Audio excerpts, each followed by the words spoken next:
This is what real courage looks like. Check this out and I'll be right back. Hey, Jason Paul Watson, do solemnly swear that I will support and defend the Constitution of the United States against all enemies, foreign and domestic.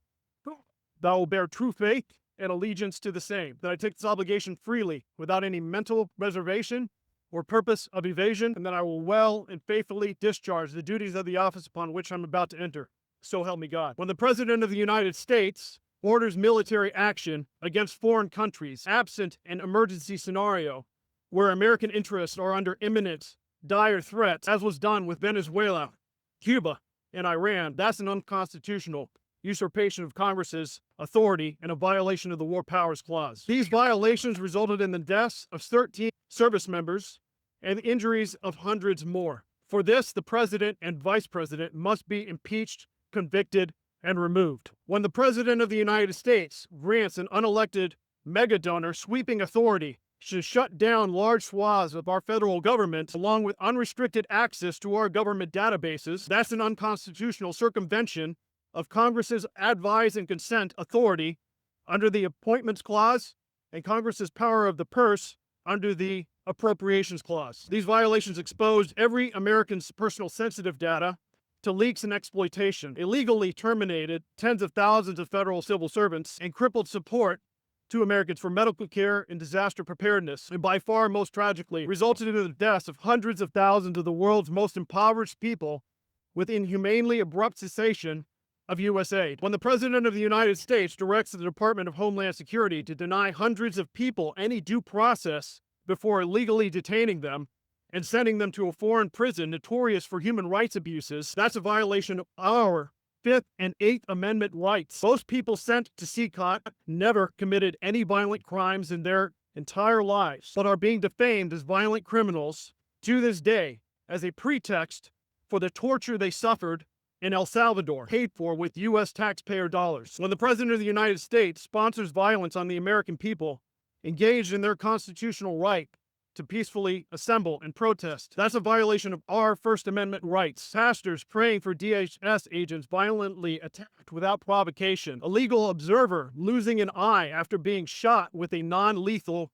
by an ICE agent. A woman attempting to follow chaotic and contradictory DHS agent instructions fatally gunned down. A subdued man that posed no threat fatally shot after having his unbrandished firearm removed, with statements by high-ranking cabinet members also violating our Second Amendment rights. For this, the President and Vice President must be impeached, convicted, and removed. What you just saw and what you just heard was Major Jason Watson of the U.S. Air Force effectively ending his career by being in uniform and calling for the impeachment, removal, and conviction of the Trump administration. And every single thing that he cited is absolutely true. But because of the rules of the military, active duty military members are not allowed to make political statements of any sort while in uniform. What you saw from Major Watson is a true demonstration of courage. It's the willingness against all odds to give up everything to stand for a just cause. And that's what you saw him do by voicing what many of us have already thought. And this is an unprecedented move, especially when you consider that you normally don't see military officials of any sort making these sorts of statements. I would make the argument that this is long overdue. We've had instance after instance over the last almost 24 months of this regime doing patently illegal things, from blowing up fishing boats in the middle of the Caribbean, to abducting foreign leaders, to launching missile strikes without congressional approval, to exterminating school children in schools, and everything and anything in between. This is a war crime administration. And if they're not busy committing war crimes, they're committing financial crimes. If they're not committing financial crimes, they're committing sexual crimes. If they're not committing sexual crimes, they're committing child abuse. This is what happens when abusive authority gains power. When you have 77 million people, the majority of whom are products of poor education and generational inbreeding, think that a billionaire who craps in a gold toilet is the one that's going to save their life. These are the outcomes that you get. And now, as the impacts of his policies become felt across the economy and across the population, many of these people who voted multiple times for this regime are saying, well, this isn't what we voted for. That's all empty talk. If you really want to demonstrate that you disagree and you stand against this regime, you should be taking, at a minimum, the steps that you saw from Major Watson. I would make the argument that you need to execute a repeat of J6 and remove this regime by force. But none of you have the guts to do that.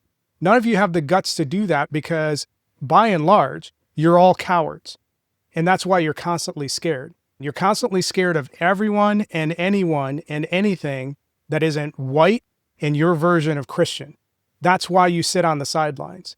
That's why whenever you're required to do the bare minimum, you run and hide. That is the cowardice of the modern Republican Party. That is the cowardice of MAGA. And that is the laziness of a people who are unwilling to do the bare minimum to improve their circumstances. That laziness explains why all of the Republican states across the South have been under decades of Republican control. Their environments have gotten progressively worse, and yet the same people keep voting in the same people expecting different results. It's your cowardice and your lack of brains that leads you to these circumstances. At what point are you going to step up and do something that actually requires effort and at a bare minimum requires you to be brave? I'm not optimistic that you'll ever come to that decision because you're too blinded by your jealousy and your hate to change your circumstances. You're getting exactly what you deserve because this is what you wished on everybody else.